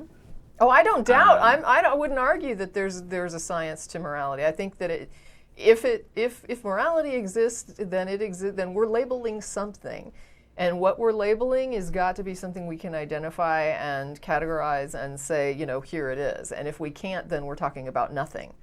So there has got to be an explanation there for what we mean when we talk about what is morality. And so I agree with you, and especially somebody like Harris who's got the neurology background, he's going to look at it in those terms, which totally makes sense to me. My problem, though, is that if we're talking about people that are not really amenable to evidence, sitting them down to tell them reasonably and from an evidence-supported perspective why morality fits into this scientific framework, will that work to convince them any better than trying to explain evolution to them? Right. Yeah, that's a good question. Then I would say again, because the emotional arguments are kind of their territory. Right. If we could convince them on an emotional level. Yeah, it's there's a lot of different ways that I look at that. I have a lot of ethical concerns when it comes to the idea of using emotional manipulation on people. I think I think it's effective, but I question the ethics of it. And well, then maybe the best. Well, but here's the thing. Sometimes people can be persuaded for emotional reasons to consider something they hadn't considered before. And then as they start to consider, they actually do adopt a more reasonable position, and they become somehow more open-minded to reasons and evidence and arguments against their previous position. So we see this sometimes in the gay community, right, where people might have a son or daughter that is gay, and they are very, very staunchly anti-gay, and that child comes out to them, and at first they have a bad reaction, and then they get more accepting. And then as time goes on and they realize, I love my child and it's okay that my child is gay, and they start really struggling with their own internal conflict there, and they resolve it in favor of, I still love my child, then they start to see like how unreasonable they were being before. So can I ask something to you? I have a struggle to, I have a problem with the idea of emotionally convincing somebody of something, because I think it's so easy for them to be emotionally convinced of other things. It's like when you don't really help them think, and and you tell them that it's kind of okay. I see that you're going with this emotional gut level stuff, and I'm gonna just grab you there and pull you over here. Well, anybody can grab them and pull them anywhere, because they're not vetting any of this stuff. They're just going with what someone is emotionally convincing them to do. But if you can, as long as somebody has a commitment to get them to understand the reason and is not simply going for emotional manipulation as a cheap and easy way to gain support for something, I will say that is a little less objectionable to me. Yeah, true. But go ahead, you had a question. Can I ask you something? Sure, go ahead. Oh, were you guys, one of you, Christians before? Because I don't know, actually. I was. Tracy was, yeah. Yeah, I was. You were, okay. So, did you have a different view when it comes to morality when you were a Christian, or was it always the same? The church that I went to promoted the idea, and I accepted the idea that whatever God said was right. So God said it, so I believe it, and if I don't understand it or if I think it's wrong, that's irrelevant. I'm wrong. And so it was... So you used to believe that the Bible was the absolute morality, I guess. I did. And you changed based on... Yes, I changed a lot, and I'm glad I changed. Yeah. And your family and friends or something, did they also change, or? My family was never super tight. we just weren't close. There was no estrangement or strain, but we weren't a close family. So there was never really any family, well, there was family pressure when I lived at home. But once I didn't live at home anymore, it was irrelevant what I did or thought or said.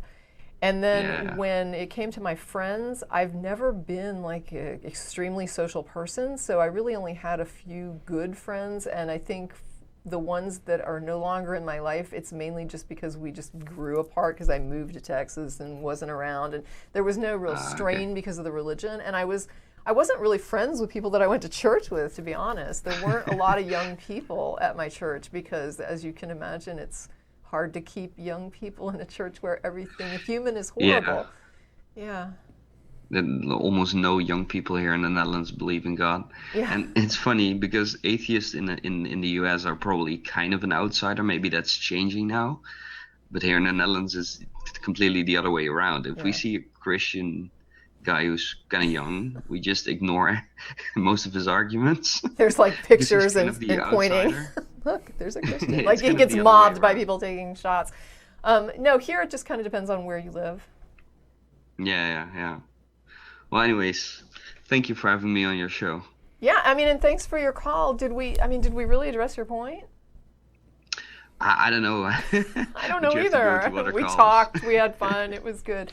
Exactly. All right, well, I mean, feel free to post to the blog. Like if there's more that you think to yourself, like, I didn't really get this out and I wanted to get this out, feel free to go to the blog and just say, hey, I'm Arjun, I'm the caller from the Netherlands, and this is kind of more what I was trying to flesh out. Feel free, people will respond. Yeah, true.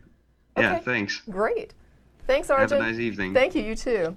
Can you envision a... Oh, go ahead. I was going to ask you. Can you envision because I was thinking about what you were saying about emotional arguments and manipulation. Can you envision an emotional argument that's not manipulative?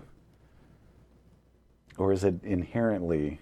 I think if all you're going for is to control the person through emotions, I just think that is inherently manipulative. Yeah. Okay.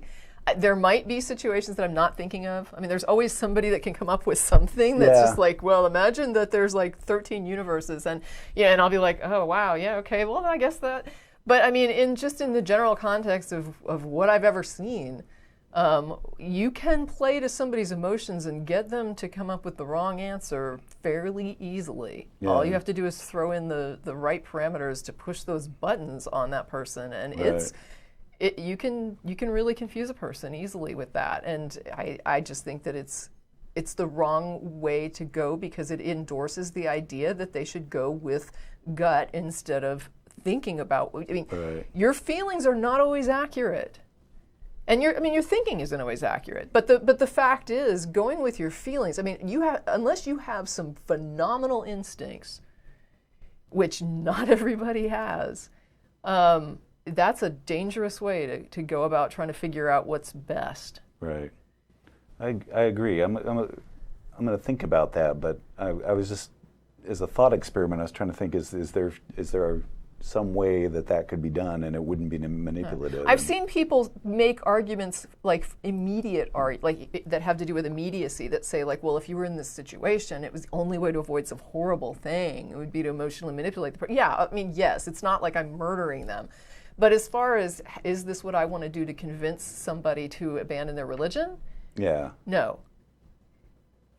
Ultimately, if they did abandon it for emotional reasons, I would hope that they would continue to start looking at reasons and evidence and try to understand why there's a problem with their religion, not just it doesn't feel right or something traumatic happened to me and so I can't believe in God anymore. And it's like I would really rather that they have a solid footing for what it is they're going forward with than to just simply be that whimsical about it. Yeah, true. Because when you're that, I mean, you're not anchored anywhere. What are you anchored in? And what stops somebody else from coming and just pulling you the other direction, finding a better way to manipulate your emotions, making you more upset about this than that? I mean, you can rile people up very easily. It's not hard to whip up a crowd. I mean, I think we've seen that recently. Yeah, we've seen some politicians do that. All right, so Matthew's being super, super patient. He's like, when are they going to hit my call button? So we have Matthew in New Brunswick, Canada. Hey, Matthew. Can you hear us? Hello. Hey, you're on the air. Yeah, what's on your mind? Thanks for waiting. Cool. First time caller. Hey. Well, haven't really watched you guys for very long. I saw a few videos from like 2013. I think you were in it. You? I think it was like about moral Must be stuff me if it was 2013. by this Sean guy. Okay. I don't know. It was I remember entertaining Sean. to watch. No, I'm just kidding. We get lots of calls. Yeah. That was fun. Okay. But my question for you, I guess, is, why is it so important to debate the God question so much? Depends on where you live, but for me, it's important because I live in Texas. Okay. Does that make sense? I mean, I'm being a little facetious, but do you understand what I'm saying? Do you know what it is to be an atheist in Texas? No, I've Okay. never been to the This U.S. is why. Okay, it's important because here in Texas, like John was talking about earlier, and you may or may not have seen it because it's the same show you're calling on. We have a network that is devoted to policing religious intrusion in our education system. We had a creationist school board chair, all right, who was in charge of vetting the curriculum for our social studies programs, our history programs, our science programs. Okay, this is a problem for us. The idea that this man, and what happened here in Texas is a lot of people, when the local paper started to run interviews with this man, and he started giving his views and saying that if it was legal for him to teach creationism in school, he would do it. And we had backlash, right? The citizens wrote to our legislators and said, get this guy out. And the legislators said, we can't, we didn't appoint him, you elected him. So we have these school board elections that nobody votes in. And so they put up these religious candidates because they can slide them right in because nobody knows about the school board elections. They don't get coverage, nobody's aware of them, and this is what happens. So we have Christians in this country who understand that you can go to these local elections, you can throw in your Christian candidate, and all you have to do is get sufficient numbers of churches to go vote, and you win the school board. And then you get to set the curriculum. There's a movie on Netflix. I don't know if it's available in Canada, but I would hope so. It's called The Revisionaries. And if you ever watch it, it's about what happened when they were vetting our curriculums with this particular school board that was in place not that long ago. And these curriculums stay in place, I think it's for 7 years. Mm-hmm. So what they put through stays in for 7 years, right, until the next adoption cycle. And if you go and watch that, it shows the voting. It's like right there. They got the cameras right there in the school board debates. And they had experts, right? So they can, for example, make experts that come in and testify about the curriculum.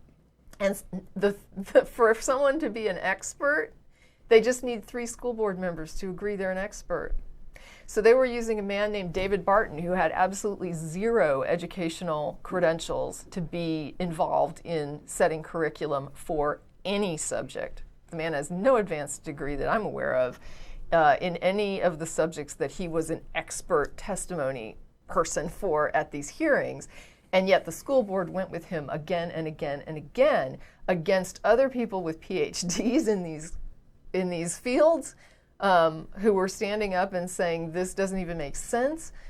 It was appalling. And now this is what our students are going to learn, right, for several years in our schools because of religion.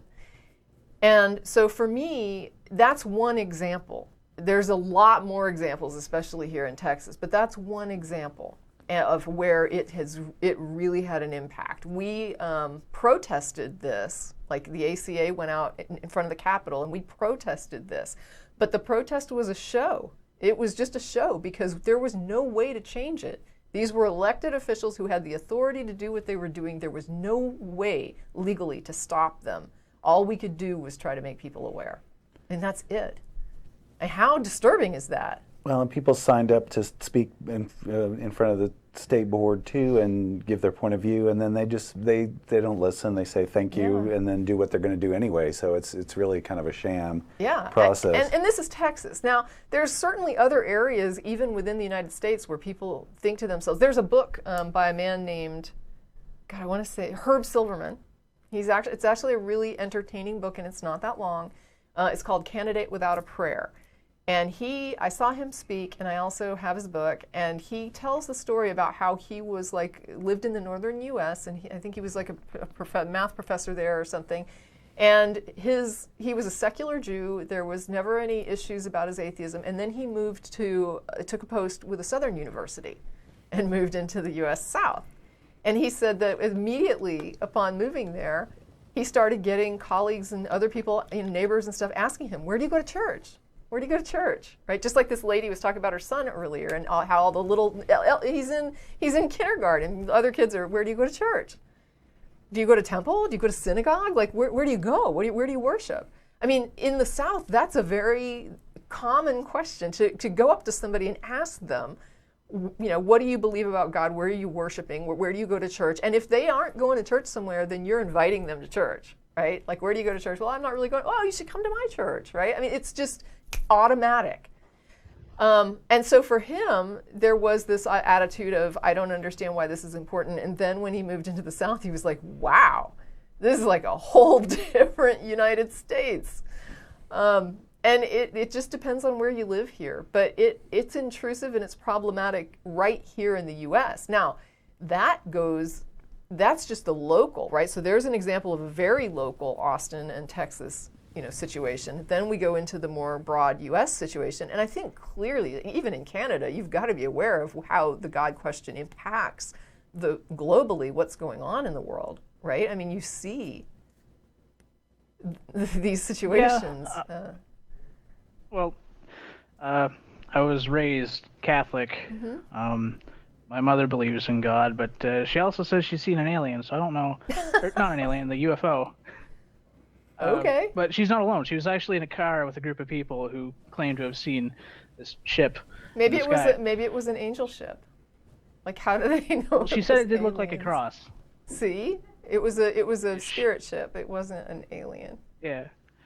Well, I consider myself agnostic atheist-ish. Like, I'm open to the idea of something being out there, but I personally don't see myself as arrogant enough to know what, who, if it is, or what it wants. Okay. Or if it's even out there. Like. Okay. But I'd be quicker to believe in like the Norse or Egyptian or Greek gods because they're just romantic to me. But anyway, like the reason why I called was like why I even have it written down here. Okay. Crap. That's okay. Let me throw out another, while you're looking that up and while you're getting your thoughts together, I'm going to throw out another documentary that's online in pieces, I think, on YouTube, and it's the NOVA documentary for Intelligent Design on Trial. Yeah, that's really good. I'm not going to find that on the Netflix. Yeah, okay. Well, I mean, that one's on YouTube. Sad. The NOVA one on Intelligent Design on Trial is another one where they tried to put intelligent design in science classrooms, and that was actually tried in court. And you can look that up on YouTube and it's NOVA was the program that aired that documentary, and so it's just NOVA. And if you Google that plus Intelligent Design on Trial, I'm sure you'll get that hit. I just wrote it down on my keyboard. Yeah. My original point for calling is that I already asked why is it important for you. You told me, but like, do you piece? Oh, sorry. Take your time. When I get nervous, I fumble. Don't be nervous. We're just talking. It's easier for me to type with a keyboard because I'm an introvert. Yeah. I am too. Believe it or not. We get it. Yeah.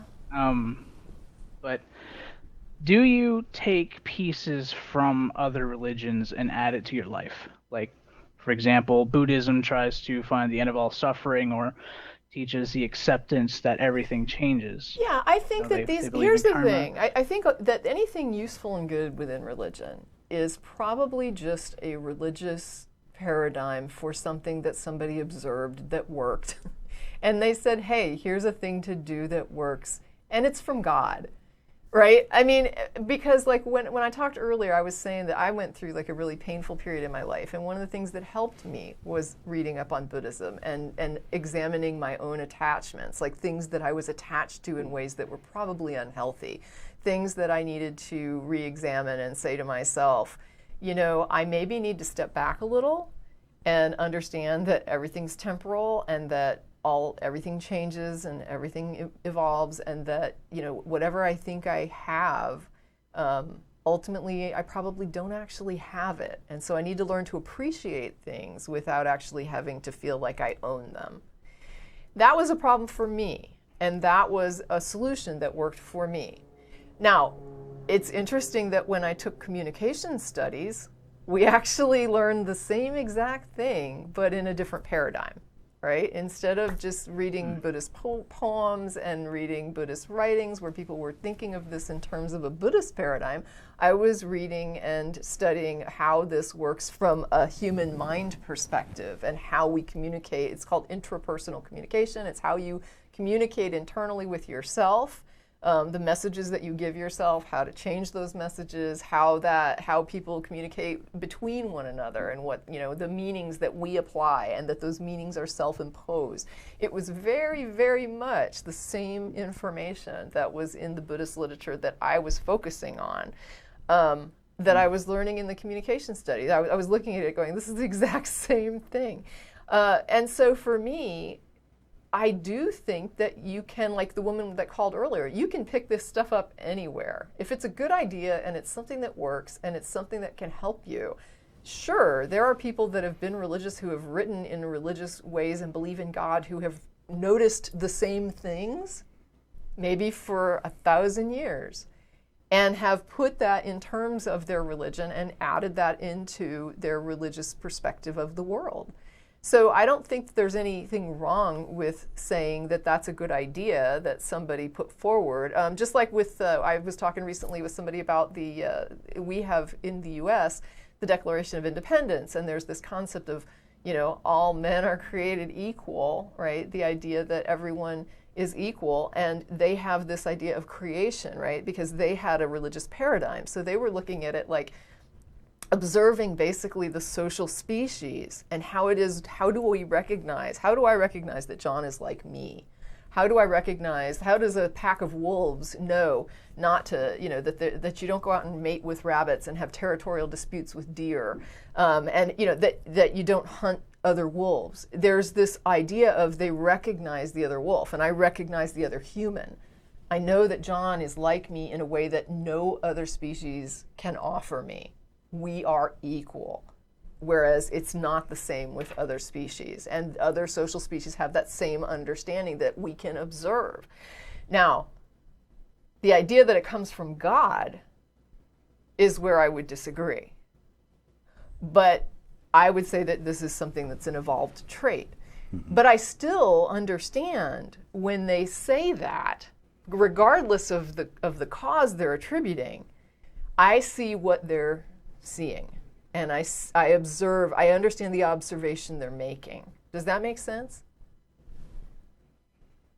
Yeah, I mean, I'm incredibly uneducated in this topic, but well, yeah, I mean, it's a little section of a historic document that we have a soft spot for. It's not really got any legal weight or anything, but it's just they attributed the idea of human equality with God created us that way, as equal beings.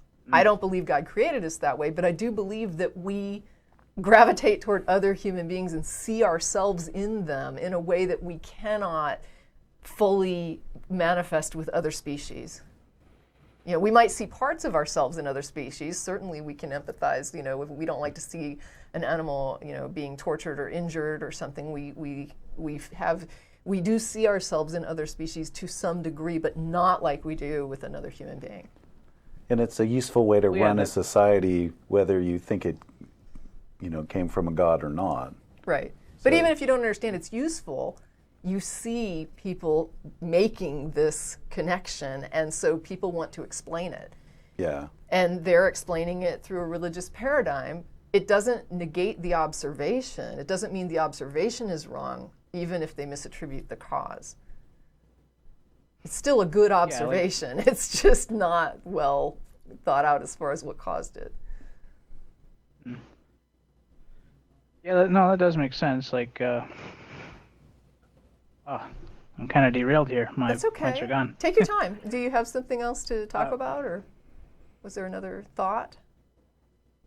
Well, when I was a kid, I don't know how to interpret this. I still don't. When I was a kid, around 12, my grandfather. This is leading up to a religious experience of my own. Okay.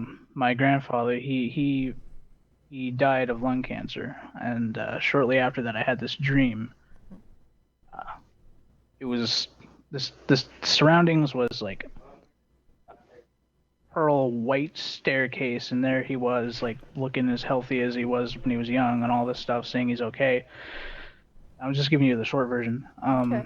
But that same day, my mother was she was cleaning around the house, and she claimed to hear church bells, and we're nowhere near church. You know, things like that. These are things that I can't explain, but I also tend to think that it's just my mind trying to. I mean, here's the thing. If your mother had heard church bells on any other day, would it have even mattered? Would she just have thought, it was weird, I heard something, I don't know what it was, but it sounded almost like church bells? And that's the thing, you know, she hears it on a day that's close to the day or on the day that someone she cared for died, and suddenly it takes on an entirely different cast and meaning, just an event that would probably have gone unnoticed or barely noticed on another day and forgotten the next day. You know, and it's like... this was like a Tuesday. Yeah, but... okay. But like, no, I'm not saying that there were church bells or that I thought there were church bells. But like, for example, today I was at my sink in the kitchen, and I heard one of my cats, and I turned around to address the cat, and because it's the kind of way he cries when he wants to go into the garage and play. And so I was going to open the garage door, and I looked, and he wasn't there. So I thought, that's kind of strange. What was that noise? And so later I'm in the other room, and I hear the water pipes in the other room, and I was like, I was out doing some watering today, and I forgot to turn the pipes off. And when I forget to do that, there's these little groans and things that the pipes make. So when I was at the sink, I turned on the water, and the hose that's on that same wall was backed up from being turned on, but it had the nozzle shut. And so it makes the little groan. And that's what I heard. I thought it was my cat because it was like this little, right? And so I turn around, there's no cat. And now, had I not remembered that the hose was on, and someone else went and turned it off, I would have been like, what the heck did I hear? I swear I thought I heard kibbles, right? But we hear things, and now let's say now that my cat had died the day before this occurred. Yeah. Then what do I make of it? Right, then I'm sitting there, and I'm like, I was in the kitchen, I heard kibbles plain as day. And I turned around, and he's not there. And I swear I heard him. Yeah. That would be the story. You see what I'm saying? Yeah, like, I mean, I've already rationalized it as, you know, it's just my mind helping me cope. Okay. Well, thank you for giving me the opportunity to re-rationalize it for the audience. Yeah, but, well, they you know, there's always that question in the back of the head, what if it really was something else, you know? For me, there's really not that question. But I'm going to say that if there are other people that have that question in their head, that's perfectly okay. Have the question. Especially, you know, it's good to question, but it's also good to question things that you can actually go out and look for explanations for. And in the past, sometimes that can be hard. All right, Matthew, we are late. We're supposed to be at Threadgills on North Lamar, just letting people know. Yep. And I think that with that, that's our final call. We did go over, and I apologize. That's my fault. I'm the host, so blame me. You get what you get, and Matt and Russell weren't available today, so I'm the host, and you're going to like it. And I think the fans are going to like it. The audience loves it. I think the people on YouTube are going to like a 2-hour show because they're always bugging us to do longer shows. I know, we had fun calls. I mean, it started a little slow, but it picked up. All right, well, hey, thank you, Matthew. You're our final call for today, and I appreciate it. And thank you, cast, crew, everybody, audience, all of you. You're great. You're great. We're going to make Atheist Experience great again. All right. It'll be tremendous. Bye, Matthew. Tremendous. No, great. It's going to be great.